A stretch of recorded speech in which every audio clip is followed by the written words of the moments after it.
Lord Dalhousie की विलय नीति का प्रथम शिकार निम्नलिखित में से कौन हुआ था? पहला झांसी, दूसरा सतारा, तीसरा करौली, चौथा संबलपुर। जिसका सही जवाब है दूसरा सतारा। लॉर्ड डलहौजी जो ब्रिटिश इतिहास में अपनी विलय नीति अर्थात डॉक्ट्रिन ऑफ लैप्स के लिए प्रसिद्ध है। इसने इस नीति के तहत सर्वप्रथम सतारा का विलय 1848 में, इसके बाद जैतपुर और संभलपुर 1849, बघाट 1850, उदयपुर 1852, झांसी 1853, नागपुर 1854।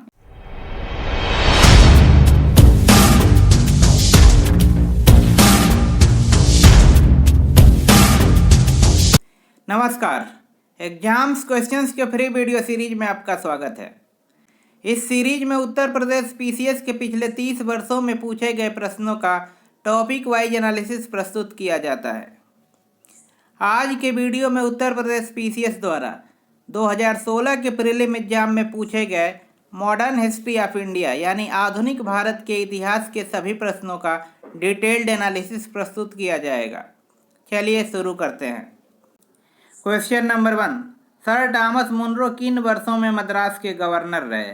पहला 1820 से 1827 ईस्वी, दूसरा 1819 से 1826 ईस्वी, तीसरा 1822 से 1829 ईस्वी, चौथा 1818 से 1825 ईस्वी।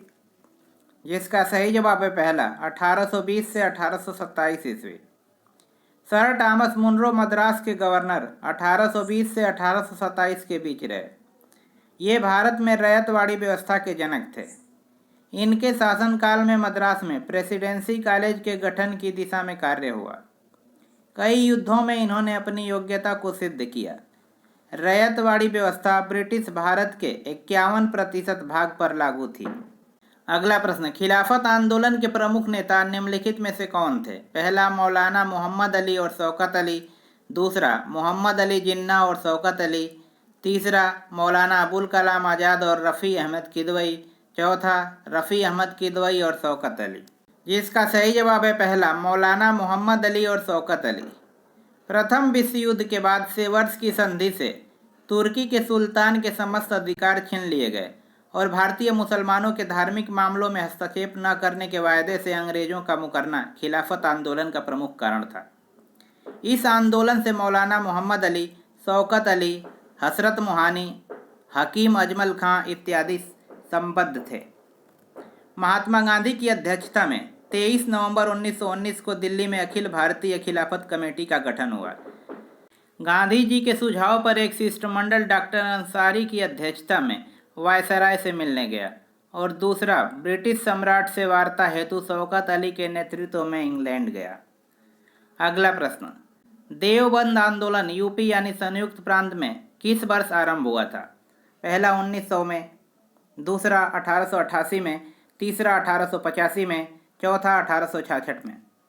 जिसका सही जवाब है चौथा 1866 में। देवबंद आंदोलन की शुरुआत संयुक्त प्रांत यानी उत्तर प्रदेश में 1866 ईस्वी में हुई थी। यह अंग्रेज विरोधी आंदोलन था। इसमें विदेशी शासकों के खिलाफ जिहाद का नारा दिया गया। देवबंद स्कूल के समर्थकों में शिवली नुमानी जैसे प्रतिष्ठित विद्वान और लेखक शामिल थे। मोहम्मद कासिम ननौतवी और रशीद अहमद गंगोत्री ने 1866 में देवबंद में इस्लामी मदरसे की नींव रखी। अगला प्रश्न, मोतीलाल नेहरू और CR दास द्वारा 1923 ईस्वी में गठित पार्टी का नाम क्या था? पहला इंडिपेंडेंस पार्टी, दूसरा गदर पार्टी, तीसरा स्वराज पार्टी, चौथा इंडियन नेशनल पार्टी। जिसका सही जवाब है तीसरा स्वराज पार्टी। असहयोग आंदोलन की समाप्ति के बाद विधान परिषदों के चुनाव में भाग लेने को लेकर कांग्रेस में 2 गुट बन गए थे। चितरंजन दास और मोतीलाल नेहरू ने इन सभाओं में प्रवेश कर असहयोग करने की बात रखी और मांग पूरी न होने पर मार्च 1923 में इलाहाबाद में स्वराज पार्टी की नींव रखी। अगला प्रश्न, लॉर्ड डलहौजी की विलय नीति का प्रथम शिकार निम्नलिखित में से कौन हुआ था? पहला झांसी, दूसरा सतारा, तीसरा करौली, चौथा संबलपुर। जिसका सही जवाब है दूसरा सतारा। लॉर्ड डलहौजी जो ब्रिटिश इतिहास में अपनी विलय नीति अर्थात डॉक्ट्रिन ऑफ लैप्स के लिए प्रसिद्ध है।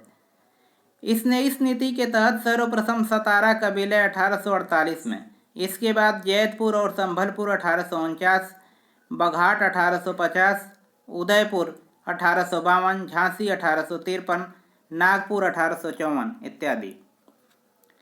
अगला प्रश्न, सूची 1 को सूची 2 के साथ सुमेलित कीजिए और सूचियों के नीचे दिए गए कूट के उपयोग से सही उत्तर चुनिए। सूची 1 में ए प्रथम कर्नाटक युद्ध, बी तृतीय कर्नाटक युद्ध, सी द्वितीय कर्नाटक युद्ध, डी प्रथम मैसूर युद्ध। सूची 2, पहला पेरिस की संधि से अंत, दूसरा ब्रिटिश की हार, तीसरा अनिर्णायक युद्ध, चौथा एक्सला-चैपल की संधि से अंत। प्रथम कर्नाटक युद्ध ऑस्ट्रिया के उत्तराधिकार के प्रश्न पर लड़ा गया और एक्सला-चैपल की संधि से अंत हुआ। द्वितीय कर्नाटक युद्ध अनिर्णित रहा। तृतीय कर्नाटक युद्ध यूरोप के सप्तवर्षीय युद्ध का विस्तार था, जिसका अंत पेरिस की संधि से हुआ था। प्रथम आंग्ल मैसूर युद्ध में हैदर अली विजयी रहा और अंग्रेजों की हार हुई। अगला प्रश्न, पश्चिमी भारत के डी.के. कर्वे का नाम निम्नलिखित में से किस संदर्भ में आता है?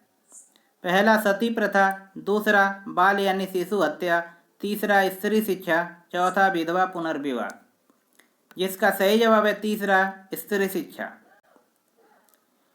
पश्चिमी भारत के डी.के. कर्वे स्त्री शिक्षा से जुड़े थे। इन्होंने 1906 ईस्वी में बम्बई में प्रथम भारतीय महिला विश्वविद्यालय की स्थापना की। ये फर्गुसन कॉलेज के प्राध्यापक थे। 1899 में पूना में विधवा आश्रम की स्थापना की थी। इन्होंने 1916 में पुणे में प्रथम महिला विश्वविद्यालय की स्थापना की। अगला प्रश्न, अंग्रेजों के विरुद्ध खान अब्दुल गफ्फार खान द्वारा प्रारंभ किए गए आंदोलन का क्या नाम था? पहला लाल कुर्ती यानी रेड शर्ट, दूसरा क्विट इंडिया, तीसरा खिलाफत, चौथा उपर्युक्त में से कोई नहीं। जिसका सही जवाब है पहला लाल कुर्ती यानी रेड शर्ट। अंग्रेजों के विरुद्ध खान अब्दुल गफ्फार खान द्वारा प्रारंभ किए गए आंदोलन का नाम लाल कुर्ती यानी रेड शर्ट था। यह आंदोलन पश्चिमोत्तर सीमांत प्रांत में खुदाई खिदमतगार के नाम से चलाया गया। 1937 में हुए चुनावों में इनके समर्थन से कांग्रेस पार्टी को बहुमत मिला। इसी क्वेश्चन के साथ इस साल पूछे गए प्रश्न समाप्त हुए। ऐसे ही और वीडियो के लिए एग्जाम्स क्वेश्चंस को सब्सक्राइब करना ना भूलें। धन्यवाद।